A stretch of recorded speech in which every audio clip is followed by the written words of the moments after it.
Hello all, welcome to the JEE Advanced Paper Discussion 2013 examination, Chemistry Paper 2.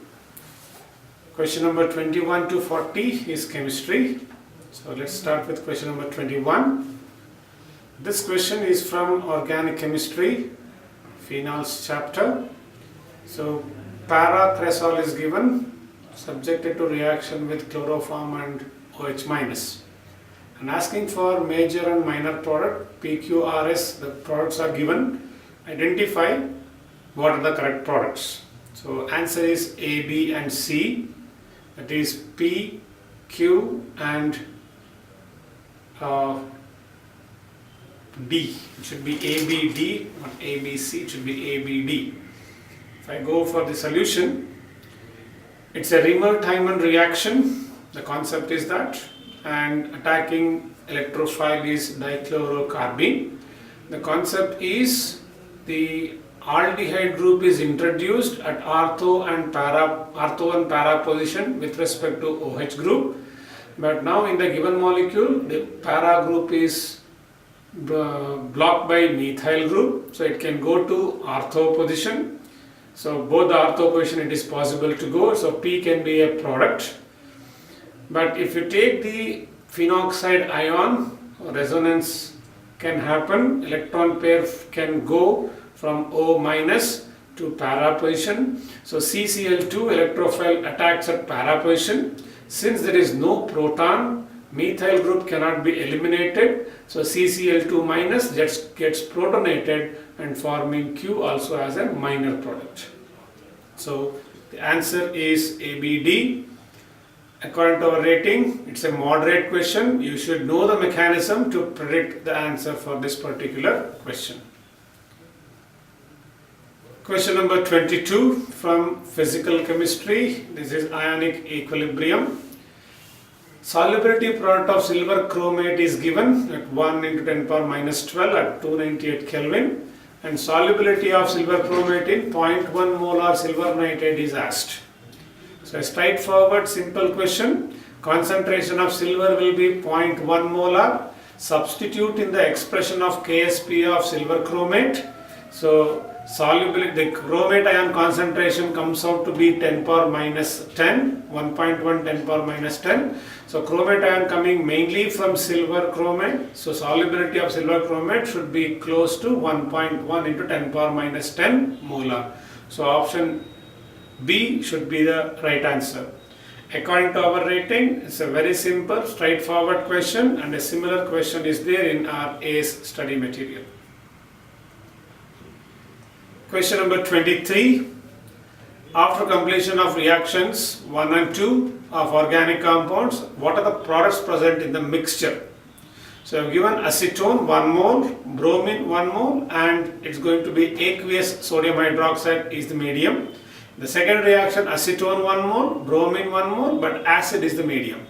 You are given various products, PQRSTU, to identify what is the possible mixtures in 1 and 2. If you take the basic medium, it's a methyl ketone and it can undergo haloform reaction.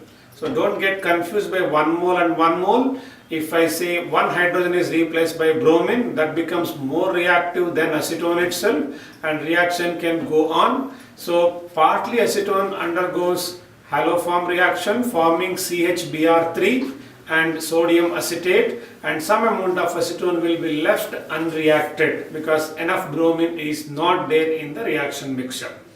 In the second question, second reaction, acidic medium favors only mono substitution at alpha position. So P would be the product from the second one.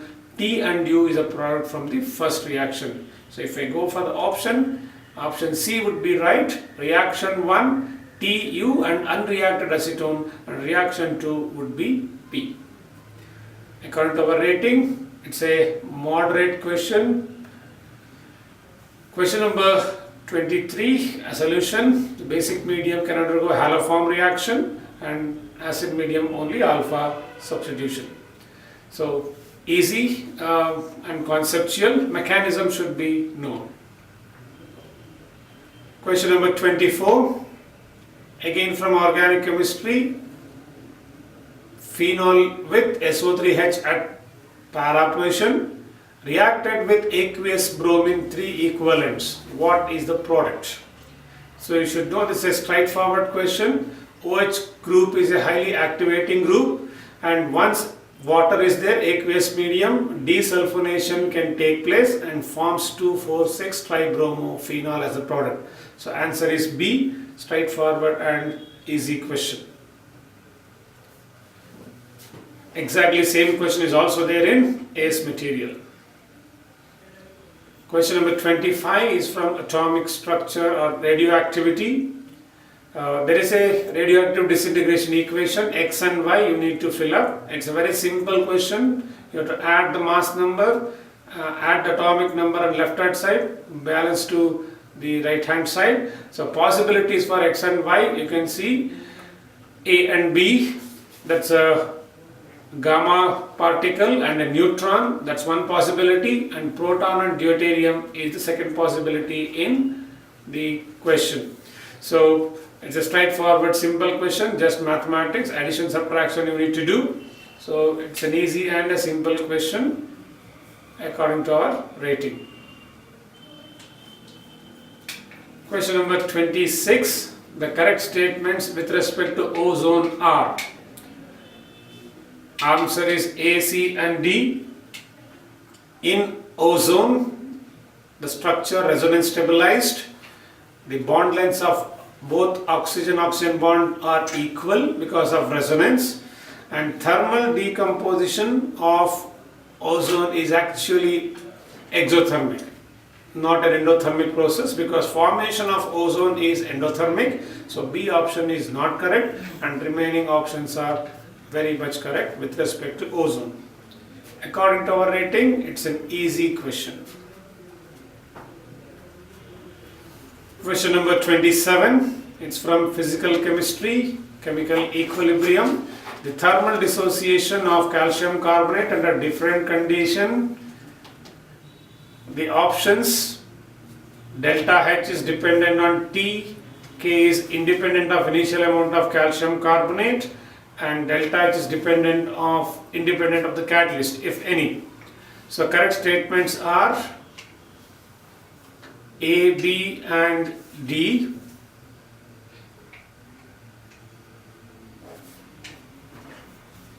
If I go to the solution,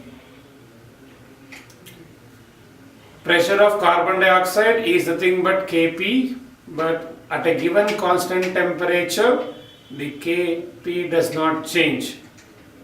So even if I increase the pressure by putting carbon dioxide, it will favor the backward reaction, restoring the equilibrium.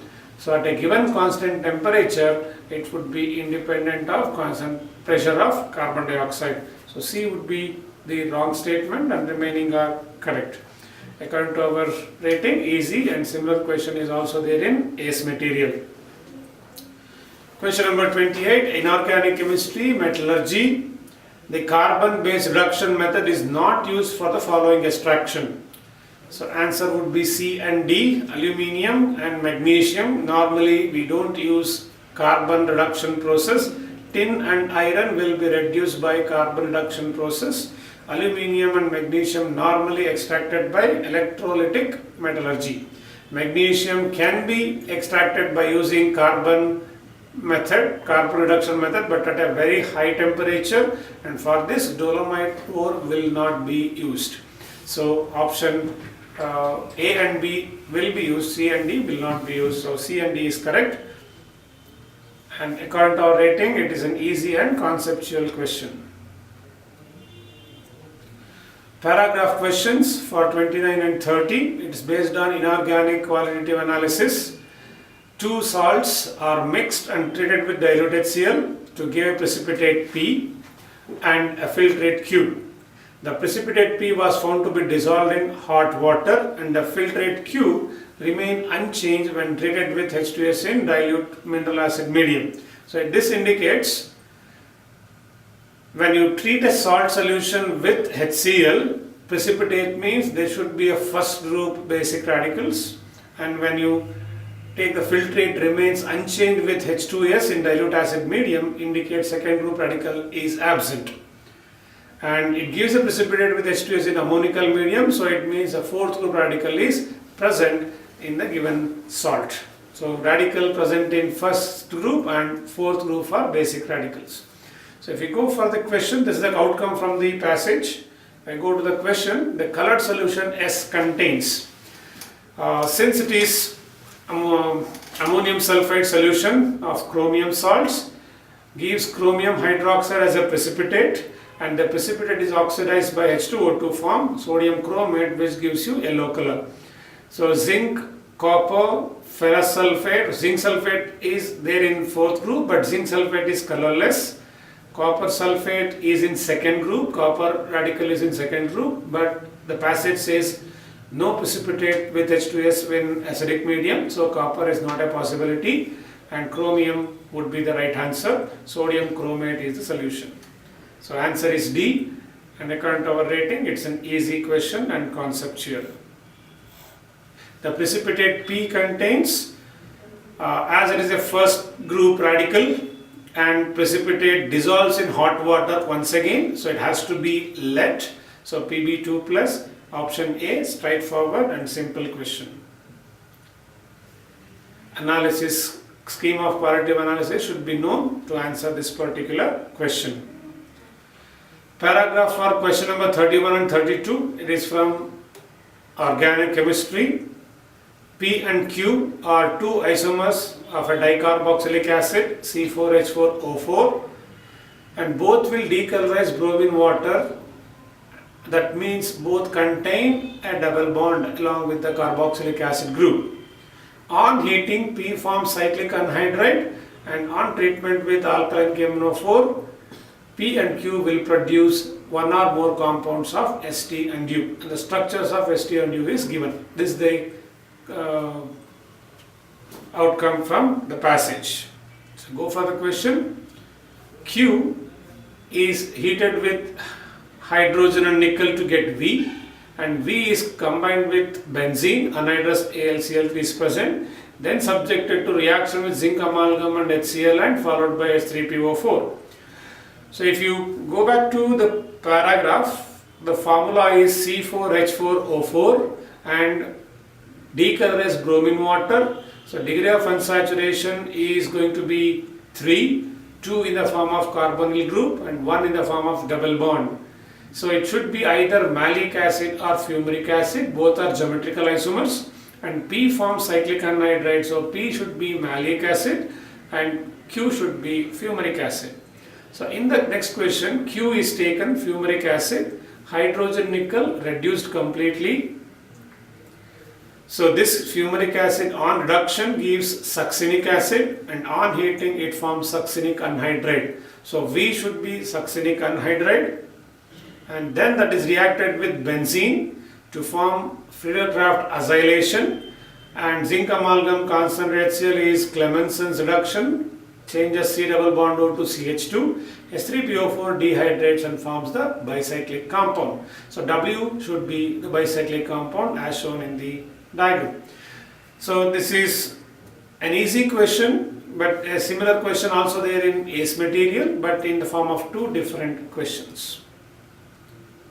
Question number 32, compounds which is formed from P and Q. P is malic acid, which is a cis isomer. Q is a fumaric acid, which is trans isomer, and alkaline KMnO4 reaction is syn hydroxylation. So if I take P, P is a cis isomer. You should know the stereo-specific nature of addition reactions of alkenes. So a cis alkene on cis addition always gives you meso compound, and a trans alkene gives a racemic mixture on cis addition. So if I take the option that match is B, optically inactive S, S is a meso compound, and optically inactive pair of T and U, where T and U forms enantiomers equal in percentages, forms the racemic mixture. So B should be the answer. According to our rating, it's an easy question and conceptual question. Paragraph for 33 and 34, it is from physical chemistry, that is thermodynamics, first year portion. A fixed mass of gas M is taken and subjected to following cyclic process, KLMN. So that's the outcome of the paragraph. Question number 33, isochoric process. So if you go back to the diagram, L to M, the volume remains constant, N to K, the volume remains constant. So isochoric process, a straightforward and simple question. So it should be option B, isobaric expansion, isochoric process, isobaric compression and isochoric process. So L to M and N to K both are isochoric. Very easy question, everybody should have got this right. Question number 34. In succeeding operations of the transformation R, if I go back to the diagram, KLMN, K to L is isobaric expansion, it requires heating. L to M is isochoric, but pressure is decreasing, so it requires cooling. M to N is cooling and N to K is heating. So it should be cooling, heating, cooling, cooling, heating. So option C should be the right answer. Expansion at same pressure, heating is necessary. Decrease at same pressure at same volume, cooling has to take place. So volume decrease at same pressure, cooling takes place. Increase in pressure at the same volume, heating takes place. So according to our analysis, it's a very easy and a theoretical question. Everybody should have got it right. Paragraph for 35 and 36. Reactions of chlorine is given with cold, dilute and hot concentrated NaOH to form two different salts, P and Q. So another reaction, chlorine reacts with sulfur dioxide in the presence of charcoal to give R, and R reacts with white phosphorus to give a compound S, and S will react to form the oxoacid of phosphorus T. So if you take the reaction, first question, RST respectively R.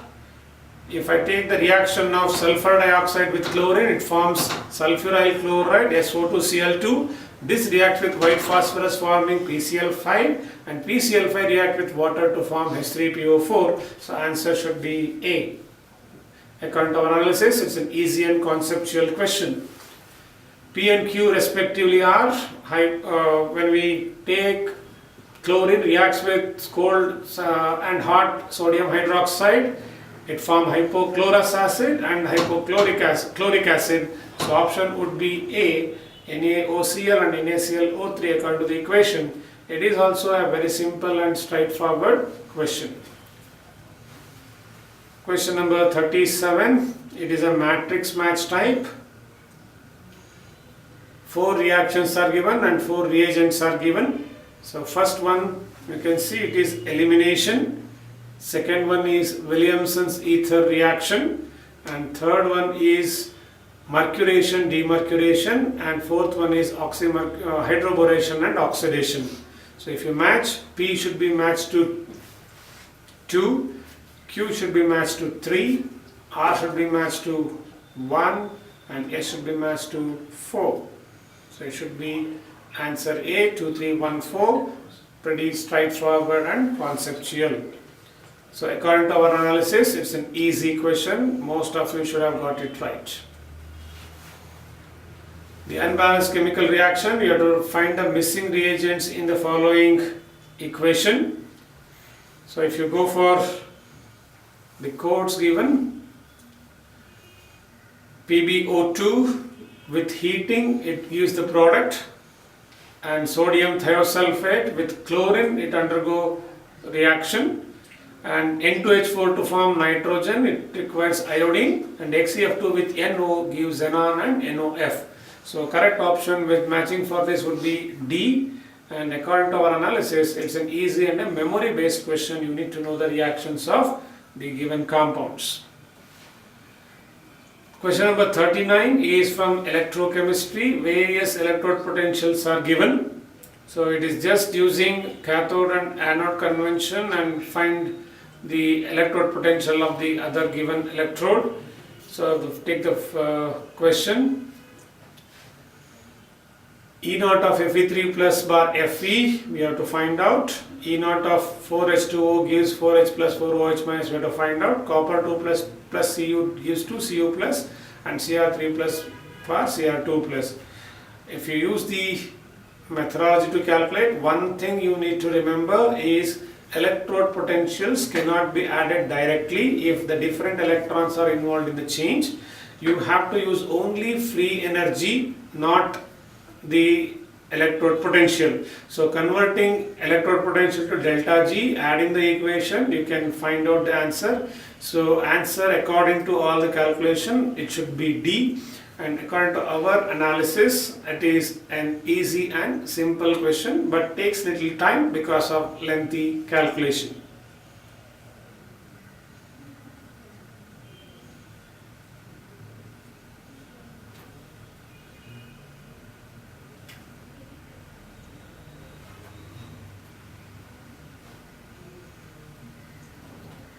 And a similar problem also you can find in ACE study material. Question number 40. An aqueous solution of X added slowly to aqueous solution of Y. You have to match for the list 1 to list 2 with respect to conductivities. It is a question from physical chemistry, electrochemistry. So if you see the first one, a weak base added to weak acid forms a salt. Weak base added to weak acid forms a salt which increases the number of ions, so conductivity gradually increases and do not change after the end point. The second option, Ki added to silver nitrate, AgI precipitates, K plus is replacing Ag plus, conductivity do not change, and once the end point is reached, after that it increases. Addition of acetic acid with KOH, weak acid added to strong base. So conductivity decreases, remain almost same after the end point, and a strong acid, strong base addition, conductivity decreases initially and then increases after the end point. So according to our rating, this question is conceptual. Similar question is given in our ACE material. Thank you very much.